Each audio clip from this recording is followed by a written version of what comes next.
thieves use an angle grinder to cut an opening in the reinforced steel doors. With military precision, the 6 dedicated criminals strip the cash and carry bare, load the loot into 2 stolen cars, and make off at speed, all before the alarm has even gone off. When the alarm is raised, the police are quick to act. Chiltern Air Support are swiftly in action, their thermal image cameras showing heat as white light. They soon pick out the 2 cars speeding through Oxfordshire. The gang are using 2 of the fastest cars on the market, a Mitsubishi Evolution and a Subaru Impreza.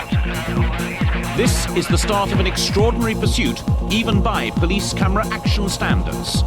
4 police forces, 3 helicopters, and dozens of traffic cars will all be tested to their limit in the next 2 hours. The fleeing criminals take to the M40, hoping to outrun the helicopter on their tails. But the chopper crew are ahead of them and call for local traffic officers on the ground to wait on the motorway ahead of the chase. An hour has already passed since the break-in. Thames Valley officers, PCs John Knights and Phil Murphy, immediately respond to the call in their high-powered undercover car. Luckily, it's one of the few cars in the area capable of keeping up with the 2 stolen vehicles. It's the start of a memorable night for John and Phil. The fleeing cars are soon behind them.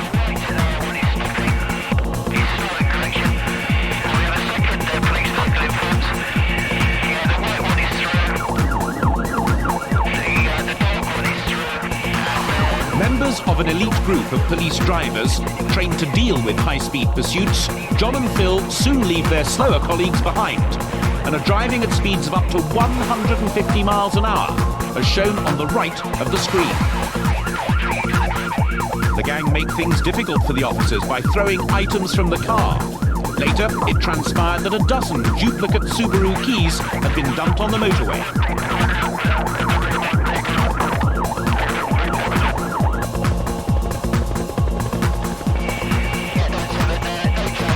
When the missiles failed to deter their pursuers, the getaway drivers cut up a white van and force it into the path of John and Phil.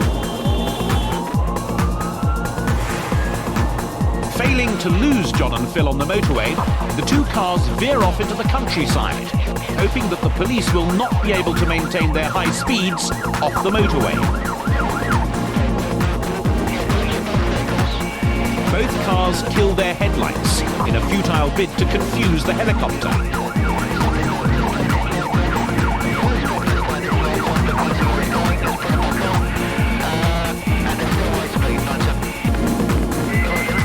Phil and John are still keeping up despite the speed and unfamiliar roads.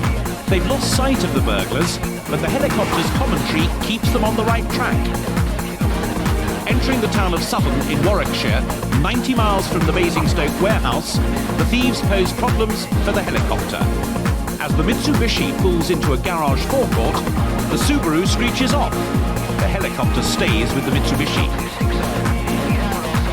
Thinking they've outrun the police, the trio pull up to a pump and, with balaclavas still on, make a pit stop for petrol. Incredibly, the gang attempt to go straight and send one of their men to the cashier's window to pay. But the net is closing in. The helicopter guides in tireless John and Phil. As the duo enter the forecourt, one passenger dives into the car.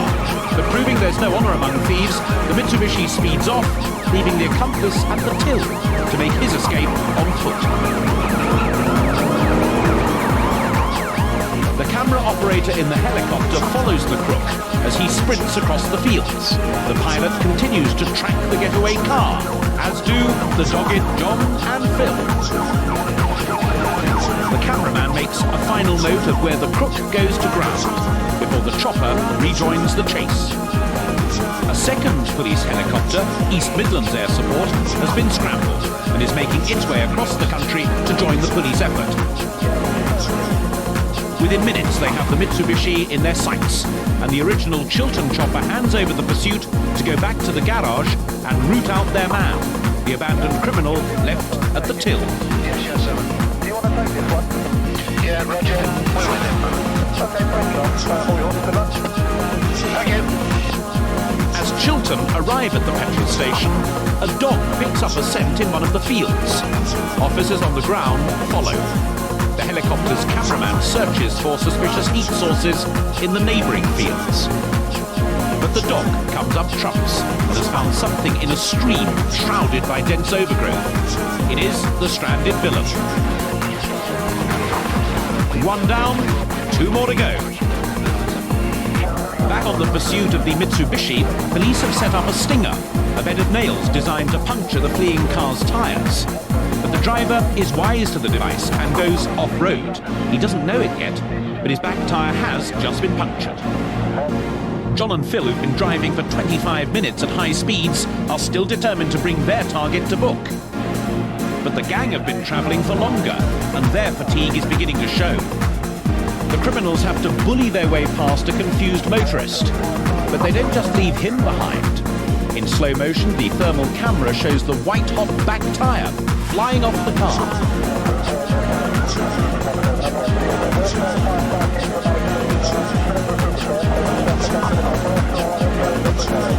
The car's now driving on metal rims at 100 miles an hour, leaving a shower of sparks in its wake. Stripped of rubber, the steel wheels gouge marks in the road, leaving a terrific guide track for John and Phil.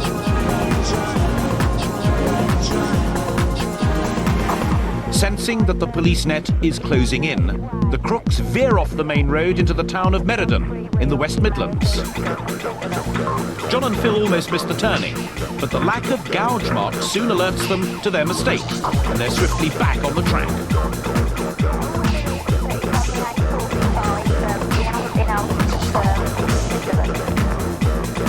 The villains have crossed another county border, their fourth, and a third police chopper's been scrambled. The West Midlands helicopter guides in more ground units.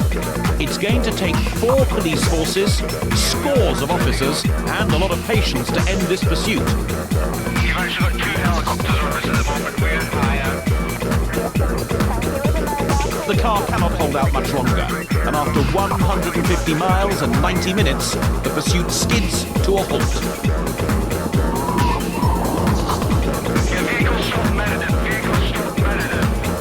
The 2 offenders still will not give themselves up. They run into back gardens. Near Meriden. Tango 15 received.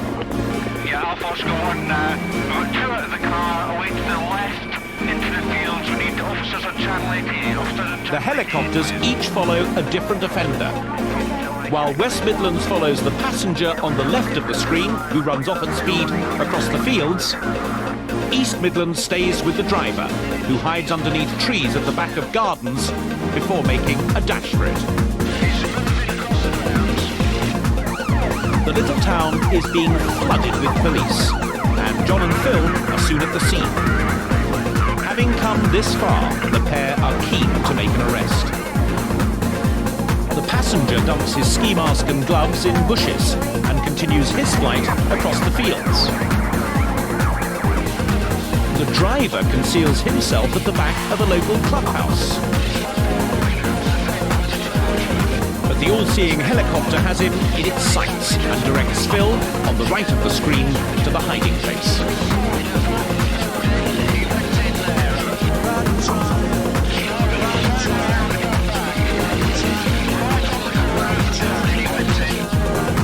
Meanwhile, the passenger has found his way into a large country estate and squeezes himself under a builder's porta cabin.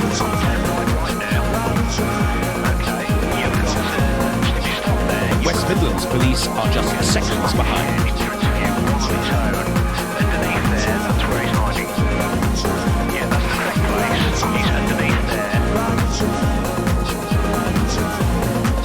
And they soon dig him out.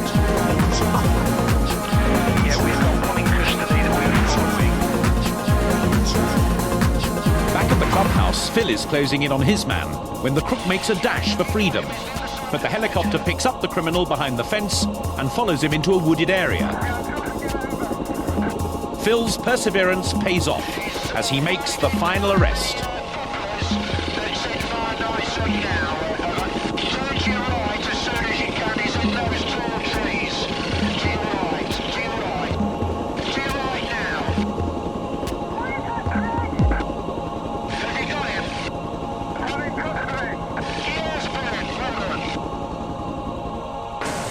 The pursuit lasted 2 hours, covered 150 miles and involved 4 police forces. The 3 men received a total of 11 years in jail. But despite the mammoth police effort, 1 car got away and was used in an armed robbery later that same day. Coming up in part